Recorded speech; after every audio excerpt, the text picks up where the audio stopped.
प्रणाम। आज हम परम पूज्य गुरुदेव पंडित श्रीराम शर्मा आचार्य द्वारा लिखी गई किताब अभिभावकों और संतानों के बीच भावनात्मक आदान प्रदान भाग 3 का स्वाध्याय करेंगे।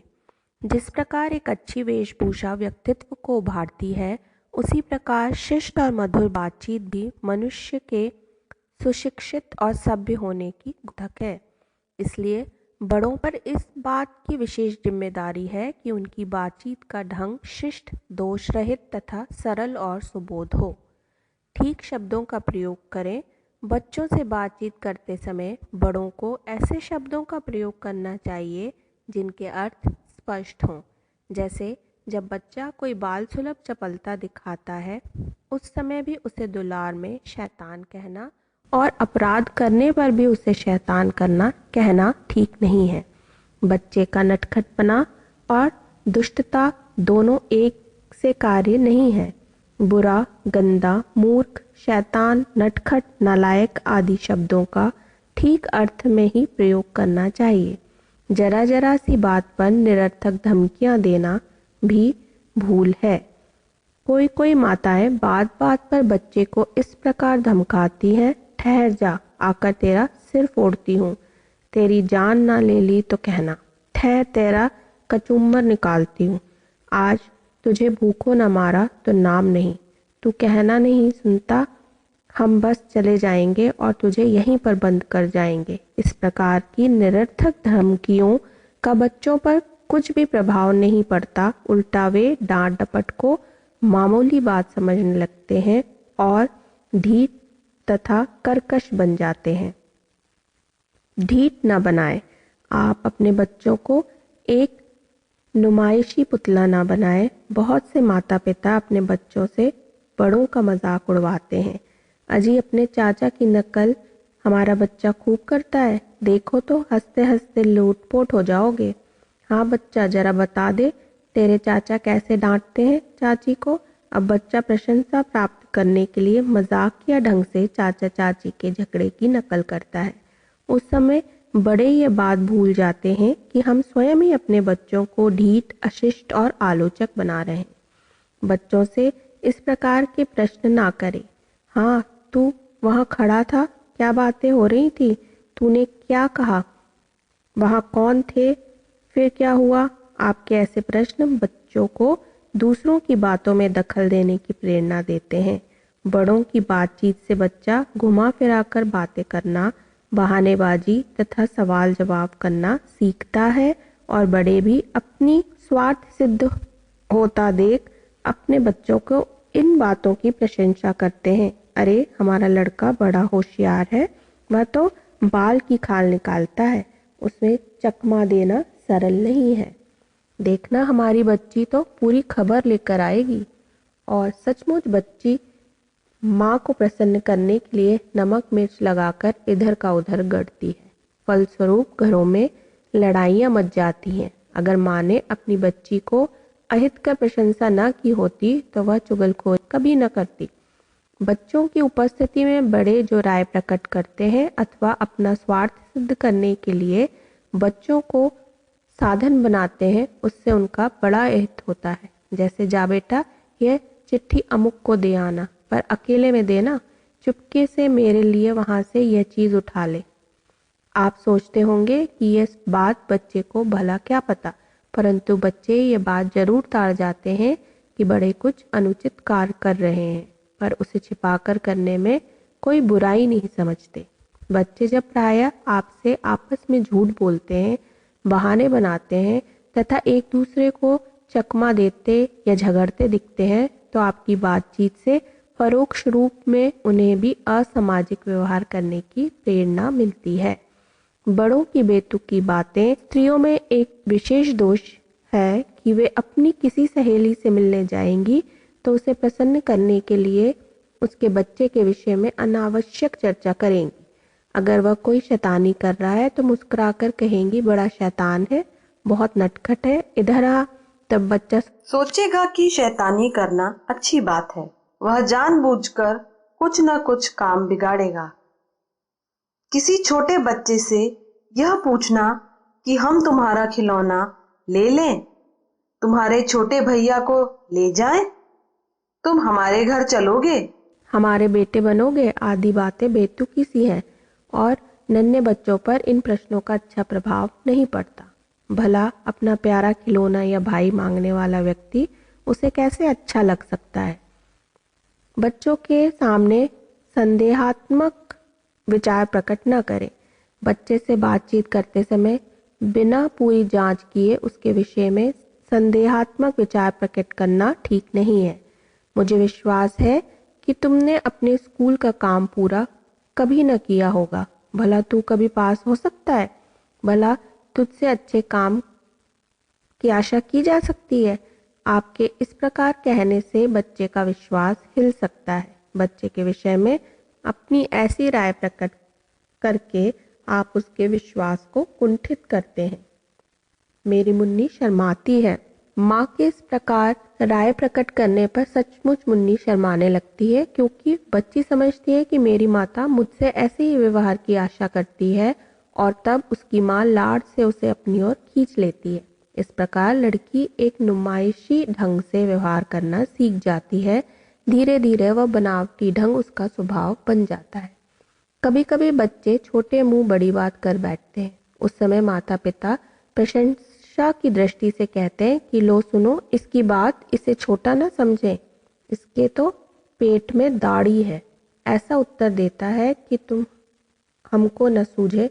अपनी ऐसी प्रशंसा सुन बच्चा आगे के लिए बड़ों की बात में दखल देने तथा बोलने में चतुराई समझने लगता है। बच्चों को ऐसी प्रतिज्ञा करने को कभी ना कहें जिसका पालन उनके लिए असंभव हो। कान पकड़ और कह कि अब कभी झूठ नहीं बोलूंगा, या अब बहन को कभी नहीं मारूंगा। आपके ऐसा कहने को बाध्य करने पर बच्चा चाहे ऐसा कह देगा, पर इससे उसका कुछ सुधार नहीं होगा। उल्टा वह प्रतिज्ञा करके तोड़ने का आदी हो जाएगा। सच बोलने की चेष्टा करूंगा, ऐसा काम न करने की चेष्टा करूंगा, ऐसा कहलवाना अधिक उचित होगा। जो व्यक्ति बच्चों की समझ तथा भावनाओं का ध्यान रखकर बातचीत करना जानता है, वह बच्चों में जल्द लोकप्रिय हो जाता है। उसकी बात का बच्चों पर असर भी अच्छा पड़ता है।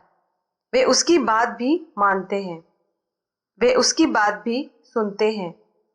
वह उन्हें अपनी बात समझाने, सिखाने और कहना मनवाने में भी सफल होता है। ऐसे व्यक्ति बच्चों के आदर्श बन जाते हैं। वे उनका अनुकरण करने में गौरव का अनुभव करते हैं। उनकी बातचीत में उन्हें विशेष रस आता है। इसी आकर्षण के वशीभूत होकर बच्चे किसी शिक्षक को अधिक पसंद करते हैं, किसी को नहीं। जो व्यक्ति बातचीत में कटु, अधीर, आलोचक तथा नीरस होते हैं, बच्चे उनके सामने जाने तक में कतराते हैं। मैं नहीं जाऊंगा उनके सामने। वे हमेशा जली कटी सुनाते हैं। वे बात बात में बिगड़ते हैं। उनकी आवाज़ सुनकर मेरे प्राण सूख जाते हैं। फिर भला उनका पढ़ाना क्या खाक समझ में आएगा। बच्चों का आरंभिक शब्द ज्ञान बड़ों की बातचीत से ही बढ़ता है। इसलिए इस बात की बहुत आवश्यकता है कि बड़ों की बातचीत विशेषकर बच्चों की उपस्थिति में बहुत सरल, शिष्ट तथा सार्थक हो। कई व्यक्ति प्रायः ऐसा कहा करते हैं कि राम जाने लोगों को बच्चों से बातचीत करने में क्या मज़ा आता है। मुझे तो धीरज है ही नहीं बच्चों से सिर खपाने की। बच्चों से क्या बात की जाए, मेरी तो समझ ही नहीं आता। सचमुच बच्चों से बातचीत करना उतना सरल नहीं है जितना कि हम उसे समझते हैं। बच्चों से बातचीत करने में आपकी धीरता, योग्यता, शिष्टता तथा समझदारी की परीक्षा होती है और देखा गया है कि असावधानी के कारण अधिकांश लोग इसमें सफल नहीं हो पाते। बच्चों से मित्रता कीजिए। पंडित जवाहरलाल नेहरू को बच्चे कितने प्यारे थे, यह सर्वविदित है। एक स्थान पर उन्होंने कहा, मैं इस संसार में अपने मित्रों के कारण बहुत सुखी हूँ। ये जो भोले भाले बच्चे हैं, यही मेरे प्रिय सखा हैं। पंडित नेहरू के कहे ये शब्द बच्चों की प्रियता का कारण बताते हैं। बच्चे जितने अच्छे और मित्रता के गुणों से पूर्ण संपन्न होंगे, उतना गुणवान मित्र कोई प्रौढ़ साथी सिद्ध नहीं होता। कहा गया है कि मित्र सच्चा, सरल और निष्कपट होना चाहिए। ऐसे मित्रों की तलाश सभी को रहती है, जिससे अपनी गुप्त से गुप्त बात कहकर भी यह आशंका न रह जाए कि ये बात कहीं और फैल जाएगी। ऐसे मित्र की सभी जगह अपेक्षा रहती है जो प्रत्येक त्रुटि को उदारतापूर्वक क्षमा कर सके और हर कार्य में सच्चा सहयोगी सिद्ध हो। लेकिन ऐसी मित्रता इस संसार में अपवाद स्वरूप ही मिलती है। हमें जितने भी मित्र मिलते हैं वे या तो किसी स्वार्थ के कारण हमारे निकट आते हैं और मित्रता गांठते हैं, अथवा उनमें इतनी निर्दोषता नहीं रहती कि परिस्थितियों में ढीलापन आने के कारण आत्मीयता के बंधन भी ढीले होने लगे। कई बार तो इस तरह के संबंध ऐसे बिगड़ने लगते हैं कि घनिष्ठ मित्र भी एकदम घोर शत्रु बन जाते हैं और मित्रता दुश्मनी में बदलने लगती है। मित्रता के गुणों की दृष्टि से देखा जाए तो वे सभी गुण बच्चों में अच्छी तरह देखे जा सकते हैं। उनके साथ यदि आत्मीयता का विस्तार किया जाए तो वे सच्चे, स्नेही और सहयोगी सिद्ध हो सकते हैं, क्योंकि मनुष्य जन्मतः तो सभी मानवीय गुणों को लेकर उत्पन्न होता है। उसमें विकार, वातावरण तथा संसर्ग दोष के कारण ही आते हैं। विश्व कवि रविंद्रनाथ टैगोर ने बच्चों को परमात्मा की प्रतिमूर्ति बताते हुए कहा है कि परमात्मा की पवित्रता और निश्चंचलता यदि कहीं है तो उन्हें मैंने बच्चों में पाया है। बच्चों को मैं अपने जीवन का प्रेरणा स्रोत मानता हूँ। निश्चलता और पवित्रता मित्रता की दो अनिवार्य शर्तें हैं। ये शर्तें बच्चे जितनी तत्परता से पूरी करते हैं उतनी तत्परता से कोई नहीं कर सकता। बच्चों में मित्रता की बात सोचते समय हम समझते हैं कि यह बात हास्यास्पद है, क्योंकि वे हमारे लिए किसी प्रकार सहायक सिद्ध नहीं हो सकते। उनसे क्या शक्ति है और क्या सामर्थ्य जो हमें आड़े वक्त में सहयोग दे सके। वस्तुतः हम मित्र नहीं सहायक खोजते हैं और सहायक खोजते खोजते मित्रता की बात इस तरह भूल जाते हैं कि फिर हमें बैसाखी या सीढ़ी भर की तलाश रह जाती है जिसके बल पर हम आगे बढ़ सके या ऊंचा उठ सके। सहायक की खोज के मूल में होती है स्वार्थ भावना और स्वार्थ पूर्ति। इसी के लिए तो हम अनेक लोगों से मिलते हैं, मीठी मीठी बातें करते हैं, खुशामद, चापलूसी, प्रशंसा और प्रसन्न करने के लिए आवभगत न जाने क्या क्या करते रहते हैं। यूँ देखा जाए तो बच्चे सहायक के रूप में भी कम सिद्ध नहीं होते। अपनी स्वाभाविक सूझबूझ और प्रतिभा के कारण समय समय पर वे जो परामर्श देते हैं वे बहुत मूल्यवान सिद्ध होती हैं। नेताजी सुभाष चंद्र बोस जब घर में नज़रबंद थे तो उनकी सारी गतिविधियां बंद पड़ी थी। नज़रबंद होने के कारण वे घर से बाहर नहीं निकल पाते थे और न ही कहीं जा पाते थे। यह स्थिति उन्हें बड़ी अखरी और उन्होंने बाहर जाने को सोचा, पर जाएं तो जाएं कैसे। घर के चारों ओर तो सादे वेश में पुलिस के आदमी मंडरा रहे थे। ऐसी परिस्थिति में उनकी एक छोटी सी भतीजी ने उन्हें मौलवी का वेश बनाकर घर से बाहर निकलने की योजना बताई। बच्चों में पूर्व जन्म की प्रतिभा छिपी होती है। कई बच्चों में तो यह प्रतिभा वयस्क व्यक्तियों से भी ज्यादा होती है। माता पिता सुयोग्य और समझदार होते हैं तो वह प्रतिभा विकसित हो जाती है, अन्यथा ज्यों की तो पड़ी रहती है और कुंद हो जाती है। बच्चे परिवार की बगिया के फूल कहे जाते हैं, पर इस बगिया में फूलों की जितनी उपेक्षा होती है, जंगल में खड़े किसी पौधे के फूल की शायद उतनी उपेक्षा नहीं होती। घर में वयस्क सदस्यों के क्रियाकलाप और घर में चल रही हलचलों को बच्चे बड़े ध्यान से देखते हैं, परंतु अभिभावक बच्चों की इस रुचि की ओर ध्यान नहीं देते। इससे वे बड़े निराश हो जाते हैं। अधिक उत्साही बच्चे कोई प्रोत्साहन न मिलने पर भी अपनी ओर से परामर्श दे बैठते हैं, पर उन्हें यह कहकर घुड़क दिया जाता है कि तुम क्या जानते हो। बच्चों को अल्प बुद्धि समझकर उनकी उपेक्षा कभी नहीं की जानी चाहिए और न ही उन्हें इस तरह की हीनता बोधक बातों से हतोत्साहित करना चाहिए। बच्चा यदि वास्तव में ही अल्प बुद्धि है तो उसमें आत्मविश्वास जगाना चाहिए, ना कि हीन भावना। घर का बजट जब तैयार किया जा रहा हो अथवा किसी कामकाज की योजना बन रही हो, प्रायः सभी बच्चे उसमें रुचि लेते दिखाई देते हैं। पर कई अभिभावक उस समय बच्चों की उपस्थिति को सहन नहीं कर पाते और उन्हें यह कहकर भगा देते हैं कि यहाँ तुम्हारे मतलब की बात नहीं, तुम यहाँ क्यों बैठे हो, बाहर जाकर खेलते क्यों नहीं। बच्चों की प्रतिभा पर यह कुठाराघात ही कहा जाएगा कि उनकी स्वाभाविक रुचि को प्रताड़ित किया जाए तथा उसे निखरने से पहले ही उपेक्षा के कीचड़ में फेंक दिया जाए। जिस बच्चे को लेकर उसके जन्म पर आह्वान व्यक्त किया गया था, वह क्या इतना बुरा हो गया कि उसकी रुचियों को ही तोड़ मरोड़ दिया जाए और उन्हें हतोत्साहित कर दिया जाए। इस तरह का अमैत्रीपूर्ण रवैया अपनाकर हम लोग बच्चों से मिल सकने वाले आनंद और सहयोग से वंचित हो जाते हैं। वे सुख दुख में सच्चे आत्मीय की तरह हमारे साथ रहे। प्रौढ़ मित्रों से इस नियम का कितना पालन होता है, यह कहा नहीं जा सकता। अधिकांश संगी मौज मजे में ही साथ निभाते हैं। कठिनाइयाँ आते ही उनका चेहरा भी खोजे नहीं दिखता। पर इतना निश्चिंतता पूर्वक विश्वास किया जा सकता है कि बच्चों में बड़ों की अपेक्षा अधिक संवेदनशीलता होती है। वे अपने माता पिता को दुखी देख तुरंत मुरझा जाते हैं। घर में जब प्रसन्नता को कोई अवसर आए तो सारे घर को उल्लास से भर देते हैं। देखा जा सकता है कि बच्चों में माता पिता में जब किसी प्रसंग को लेकर गर्मानरम विवाद चल रहा होता है तो वह हल्ला गुल्ला सुनकर ही बच्चे रो उठते हैं। ऐसे अवसरों पर बच्चों की आत्मीयता का अनुभव कर सच्चा आत्मसंतोष प्राप्त किया जा सकता है।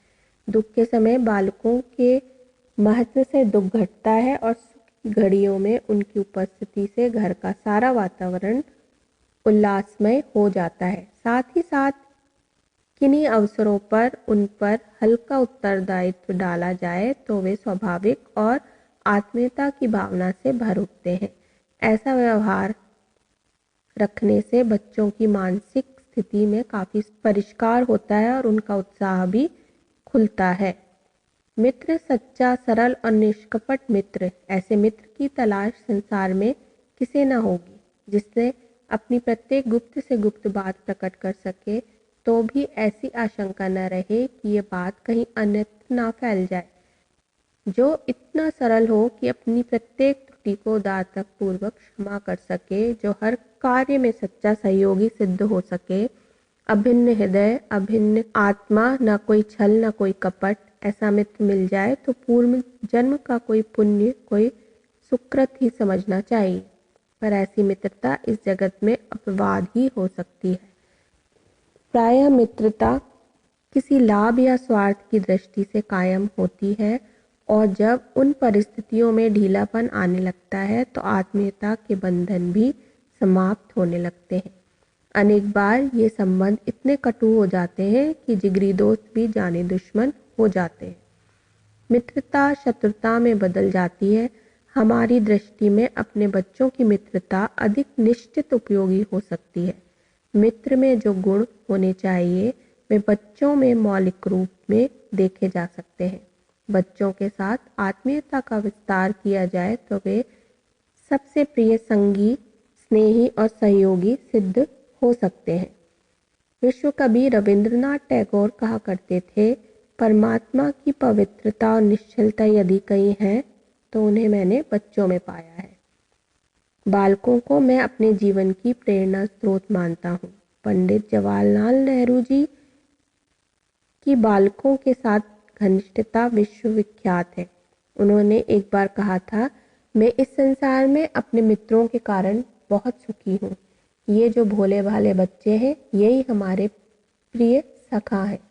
पारिवारिक सामंजस्य और बालकों के जीवन निर्माण की दृष्टि से भी अपने बच्चों की मैत्री बहुमूल्य होती है। इसके लिए बालक सदैव इच्छुक दिखाई देंगे, किंतु घरों में बच्चों को अल्प बुद्धि समझकर प्रायः उनकी उपेक्षा की जाती है। उनकी सूझबूझ कई बार इतनी महत्वपूर्ण होती है कि वयस्कों को आश्चर्यचकित रह जाना पड़ता है। सच तो यह है कि बालकों में सही निर्णय लेने की क्षमता दूसरों की अपेक्षा कहीं अधिक होती है, किंतु उन्हें ऐसा करने के लिए अवसर नहीं दिया जाता, यह दुख की बात है। घर का बजट या किसी कामकाज की योग्यता बनाते समय लोग बच्चे को यह कहकर भगा देते हैं कि जाओ खेलो, यह तुम्हारे मतलब की बात नहीं। पर ऐसा करते हुए अभिभावक ये भूल जाते हैं कि ऐसा करने से न केवल बालक की रचनात्मक बुद्धि को आघात पहुंचता है, वरन वे एक महत्वपूर्ण सहयोग से वंचित रह जाते हैं। बजट बनाते समय बच्चे कई इतनी उपयोगी बातें बता देते हैं जहां हमारी कल्पना भी नहीं पहुंचती। यह तो साधारण बात हुई। बालकों से बड़े व्यक्तियों को कई बार ऐसे सुझाव मिले हैं कि यदि वे न मिलते तो उनके कार्यों या कृतियों में अनेक दोष रह जाते।